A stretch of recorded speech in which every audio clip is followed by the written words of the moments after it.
Yo, welcome to Monday Morning Troublemakers. It's a good day to make some trouble. It says it on your bracelet. It says it on my mug. We have some news to talk about, some thanks to talk about, and guess what? April Fool's isn't over. Everywhere I go, the people really want to know who I am. I think we need to start this morning by apologizing. My wife, this is no joke. So my wife goes, I'm listening to the podcast, and it was like, you guys were just a little bit too locked in. She's like, is anything you told me true, Kyle? All of a sudden, you're way too good at faking it. Yeah, she goes, are you guys trying out for like some sort of movie thing, or is there an acting career for you and Paul? The funny part about the April Fool's podcast episode is like we only had like 3 lines of notes. Right. Like usually our show is built out, right? We have article links, we have bullet points, right? We spent some time. It's like a whole page. Well, it was only like 3 notes and we were kind of in a hurry. We're like, let's just do it. And then like just the first serious line that came across that we knew wasn't true. Like we both we just locked in. We're like, okay, we just put all this. We were in. I think there was one moment I said to her, there was one moment where both of us kind of got struck at the same time. I did the old Saturday Night Live laughing moment. Right. But it was timely because we would have kind of laughed at that moment in most of our podcasts anyway. Yeah. And so I think it was so good. It was fun. And for those that hung around on Friday on our social media, on the podcast, in the email, we had a lot of fun. Our team had a lot of fun putting it together and, playing off some of the, you know what I love is every joke has just a wee bit of truth to it. And we'll just leave it at that. Joke. That's what makes a good joke, right? Thanks for all the people that could take a very friendly trolling. That's just a sign of a good relationship when you rib on one another, right? That's how you know you have a real relationship. If you can't make fun of each other, then you probably don't have that good of a relationship. Also need to apologize for my echo. Several people are like, hey, you have that nice natural echo going on. I am in a new office. If you haven't been like following around the stuff, we just moved to a new building. Today's our first day in, but I moved in early. My sound treatments aren't here yet. And my ceilings are like, 15 feet tall. So we got that nice, warm, natural reverb. Like if we were singing, this would be the joint right now. Right. We need like an a cappella group in here. And for this week, musicals by ASOTU. People wouldn't be surprised. They'd be like, well, they wouldn't. They'd be like, another day. Oh, man. Hey, also want to give a shout out to John. I don't know if we're saying last names, but John, real guy, hit 50 referrals over the weekend from sharing the newsletter. So he's going to get a brand new flat brim hat on its way in the mail to him. You can get that stuff too if you share our morning email with your friends. You can sign up at ASOTU.com if you're not already on the list. And you can still go back and check out the April Fool's edition. It was just a lot of fun. There were some people that didn't get it till the end of the day and they were in it. Right. They were like, oh, I didn't see. Oh, it all makes sense now. Oh, I get it. It was so good. All right, let's roll. Let's get to some stuff today. Yeah, you got to tell me about. So I didn't actually know about this first thing that you dropped on our show notes today about the Ukrainian president, and some cool stuff and how the Grammys brought him to their stage. Yeah, so we're talking about the Oscars for a lot different of a reason than the Grammys a lot different than we were talking about the Oscars last week, right?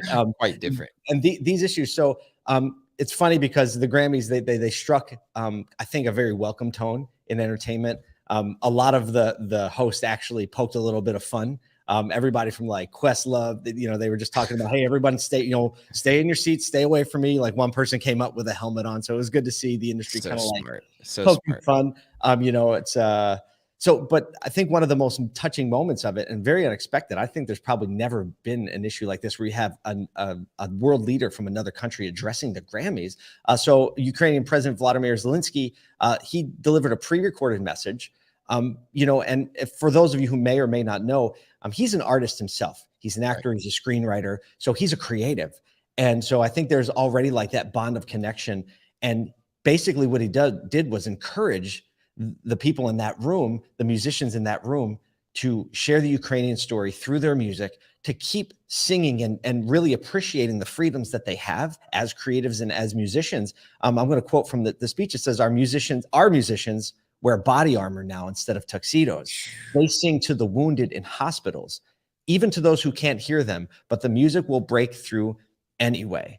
So, man, talk about a heartfelt moment, and you and I are both musicians, right? So this one hits me so core, so deep, because of the universal connection of music and how deep it is, and like gut wrenching, soul wrenching, and connected we are by the aesthetic of music. And so for that to be a center point to the connection he's asking other musicians to allow us all into, in the midst of this, and I would argue that whether siding on the side of Russia or Ukraine, there is a unique capacity for music potentially to be a way out of conflict. Without a doubt, that's a great point. There's probably a lot of musicians and artists that really commingle, right, between the Russians and the Ukrainians, right? There's probably, because just proximity, culture, right? There's probably a lot of common ground there.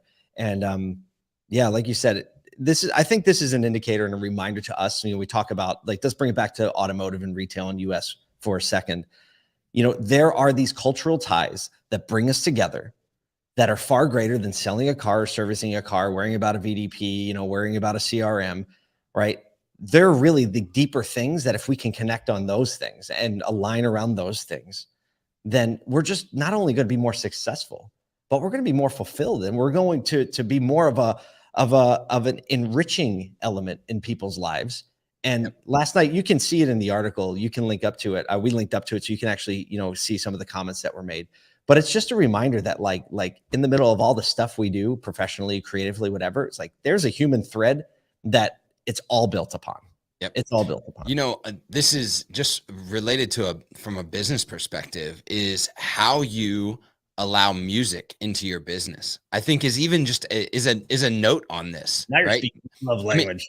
There are so many ways in order to enhance the guest experience or the client experience with music. So thinking about, what are we playing over the radio? What are we playing in the space? How are we bringing even musicians into the space? We've got a couple of people that we know that bring musicians into the showroom.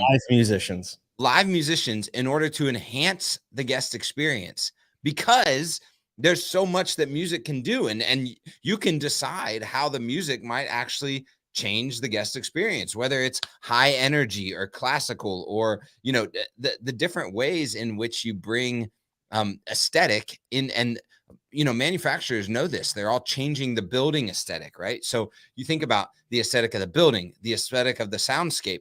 These are things that high intent businesses actually focus a lot on. Now, this is another one, but even like scents and smells, right? It's a big one in hospitality, though. You go back to you go to hotels, or the one that everyone likes to poke fun at is Abercrombie and Fitch back in the 90s, when they would spray literally every single thing with cologne, right? And so thinking about your business and your brick and mortar business as an experience, we've talked about this a lot, instead of just a place to transact, allows guests to actually transition into more of an aesthetic kind of feel in how their brain is approaching everything that they're being asked to do. As a retail consumer, everybody understands this. When you walk inside a store, like a clothing store, right? And the vibe actually puts you in a mood. We, in the space that we just built out here, like, I'm a big fan of having like loud, like energetic music in the bathrooms. And we also made sure we had like lighting on the mirrors that make you look really good. Why? Because when you go to the bathroom, right, to like get some energy from the music, right? We made sure the speakers were in stereo too. Like, we went all the way. We have stereo sound in our bathroom. And then when you go to the mirror, you look at yourself, you're like, all right, I feel like I look pretty good, right? You're just going to feel better. You're going to make better decisions. So we don't talk about music in the automotive dealership enough, but maybe this is the beginning of something, because we know people who are executing on this pretty well. There you go. There's your series on that. There's a whole series. Come on. Customer experience aesthetic improvements. Hey, here's a little bit more. We're going to go from like a very high level aesthetic, creative, ethereal thing to LIFO, last in, first out accounting.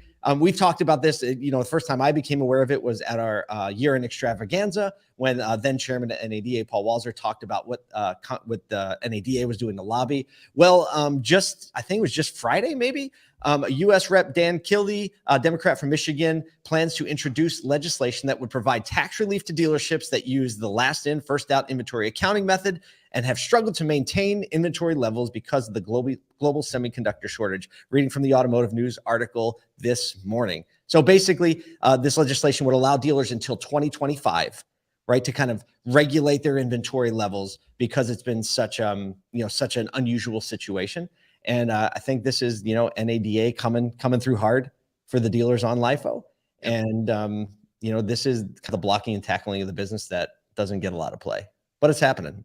Well, I love it because, for me and for many in our industry, I don't care if you sell cars, service cars, anything like that. If you're not really tied to the financial reporting of the business, this isn't something that's a big heads up, but it's a big piece of what the organizing body of dealers, NADA, is doing on a daily basis. If you think about what are they doing? Was a question for me a lot are they really getting anything accomplished? And sometimes the things that are necessary to get accomplished are not the big, sexy, things that are challenging industry perspectives, but they're the blocking and tackling of running a business. Yeah, it's under the hood. It's like when you buy like an upgraded iPhone and they haven't changed the aesthetic of it at all. Right? They just paid all this money and it looks the same. It's like, oh, it's all under the hood. And then you use it and you're like, oh, this works a lot better. So thanks to NADA. Thanks for making everything we do, honestly, under the hood in Washington, D.C., advocating and making it possible. Thanks to Automotive News for being so faithful reporting on it. It matters. And if you don't realize that it matters, we're just telling you that it matters. So we said this back in the beginning, like, what can you do? Well, ask your GM, hey, are we on LIFO accounting? Right. And if anything, they'll be like, how do you know about that? How do you know about that? Yeah. so if you're trying to move up in the world inside your dealership, ask the GM or the CFO, are we on LIFO accounting? And watch what that does for your career. You heard it here first, kids. There you go. You heard it here first. That's good. Go ahead. Hit the third story. Oh, what about Lithia? Holy cow. This is crazy. Okay. So it sounds like the Automotive News top 150 list of dealers is going to have a new leader here very soon, being Lithia. If you don't know, Lithia has experienced massive growth due to introduction of purchasing dealerships. They've gone from 87 to 278 dealerships in the last 10 years alone. So we're talking about 200 plus almost 200 dealerships. That's a 320% increase in number of stores. They have pressed into Driveway, their global brand of sales. And so they've seen a sales increase from 57,000 to over 260,000 and growing and growing. And I know some people there that they're like, oh, we're not stopping. We're going to acquire more stores. Dude, that's it's 500% in 10 years. It's not quite a 10x.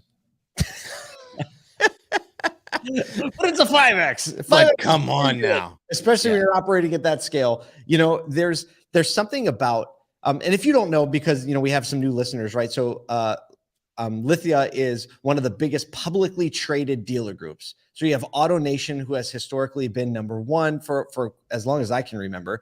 Penske, who has been number two. Lithia, who came in strong at number three. Lithia is now in front of Penske. Lithia is about to overtake the number one spot. One of the things that I think is one of the reasons for this is that they pay so much attention to the bigger picture, especially with the development of Driveway, right? They're not playing just the traditional dealer game. They're like, how can we get our arms around everything that's happening in the industry and actually take measurable action toward it? And I'm not saying the other publics haven't, but I'm just saying Lithia has done it in a very upfront way. When you have Driveway advertising showing up on your Amazon packages, I was literally about to say the same thing. I'm like, you're playing a different game. You are playing a totally different game. Your head is up in a whole nother way. You've got connections, ideas, innovation, and you're trying at the forefront.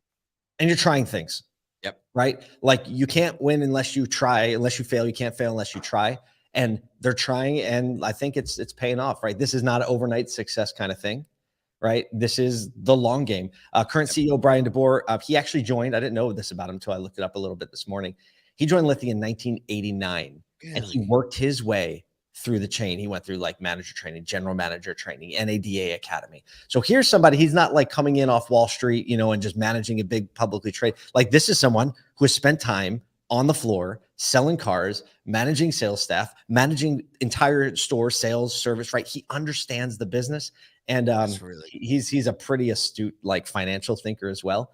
One of the things a little different about the way Lithia does things, a lot of times they'll buy store and they'll like overlay their back end systems, right? So like they'll share a P&L, they'll get efficiency out of scale, but they'll let that store keep being that store, which is a little bit different. I don't know how much the strategy's changed since I knew about it a few years ago like that. But I mean, like they're just savvy and like it's very similar today. And they actually, they use these market managers to kind of manage all the relationships with that. But their roll up is driveway because they realize that because they've gone at it that way, they can't just roll everything down into the dealership. So they're rolling up everything into driveway. So it's still an interesting play for me because there's this, you know, corporate local, battle going on, but I think they're doing some stuff right. If somebody figures out how to keep local and still be owned like large part by corporate, but still really sew back in there, that's gonna be a pretty hard ticket to compete against. Because we always talk about that, like, hey, the benefit you have as being local is that you're in the community,